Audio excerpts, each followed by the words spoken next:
कभी कभी ज़िंदगी हमें ऐसे रास्तों पर ले आती है जहां हर कदम एक नई शुरुआत की तरफ बढ़ रहा होता है।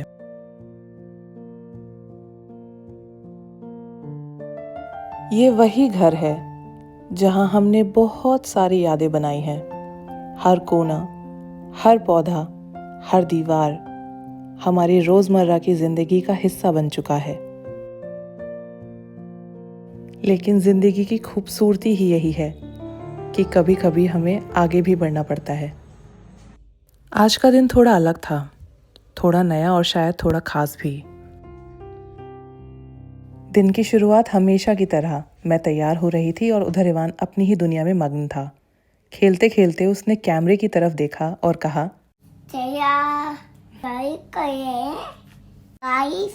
हाँ बोलो दोबारा। करें?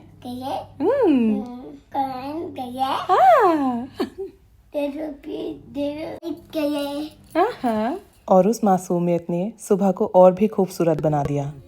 और कुछ ही देर में हम निकल पड़े एक ऐसे सफ़र पर जो सिर्फ रास्ते का नहीं था, शायद ज़िंदगी के एक नए मोड़ की तरफ भी था।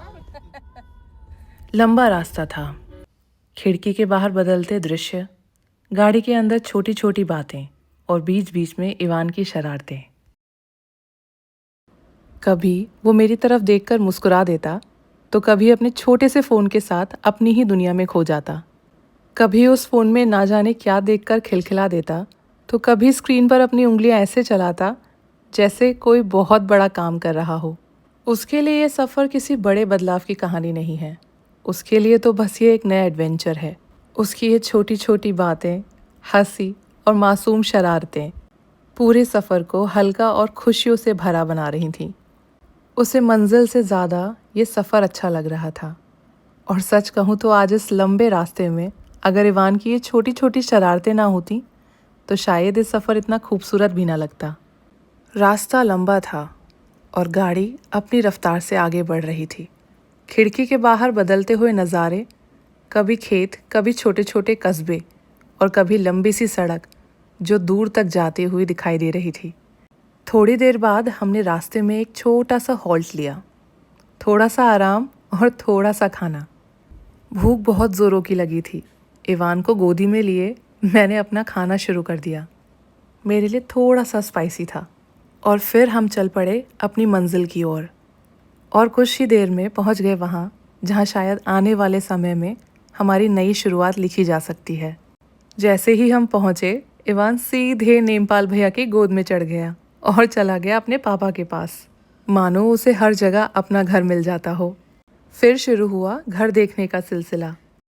पहली बार था जब इवान अपने पापा से इतने दिनों तक दूर रहा था। वो कभी अपने पापा से इतना दूर नहीं रहा, इसलिए जैसे ही उसने पापा को देखा वो तुरंत उनकी गोदी में चढ़ गया। कई घर देखे, कुछ पसंद आए, कुछ बस गुजर गए, लेकिन हर दरवाजे के साथ एक सवाल था, क्या यही हमारा अगला घर होगा? और फिर हम पहुंचे अपने होटल रूम में, जहां हम थोड़े फ्रेश हुए, थोड़ा खाना पीना किया और बहुत सारी बातें की। और इन्हीं सब के बीच में चल रही थी इवान की मस्ती, जो हर पल को हल्का और खुशगवार बना देती है। ऐसा लग रहा था मानो अपने छोटे से दिल में वो अपने पापा से मिलने की सारी खुशी एक साथ महसूस कर रहा हो। बच्चे शायद शब्दों में नहीं कहते, लेकिन उनकी आंखों की चमक सब बता देती है। दादी कैसे करती? कौन है? दादी हैं? कैसे करती हैं वो? बब्बा। और फिर दिन ढलने लगा।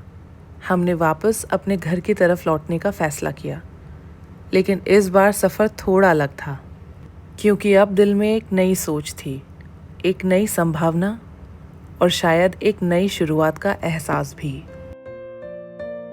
जिंदगी सच में अजीब होती है। कभी हमें वहीं रोक देती है जहां हम रहना चाहते हैं, और कभी हमें वहां ले जाती है जहां हमें नई कहानी लिखनी होती है। और शायद आज का यह सफ़र उसी नई कहानी की शुरुआत है। अगर आपको हमारे ऐसे ही रियल लाइफ मोमेंट्स और जर्नीज़ पसंद आते हैं तो चैनल को सब्सक्राइब करना मत भूलिएगा।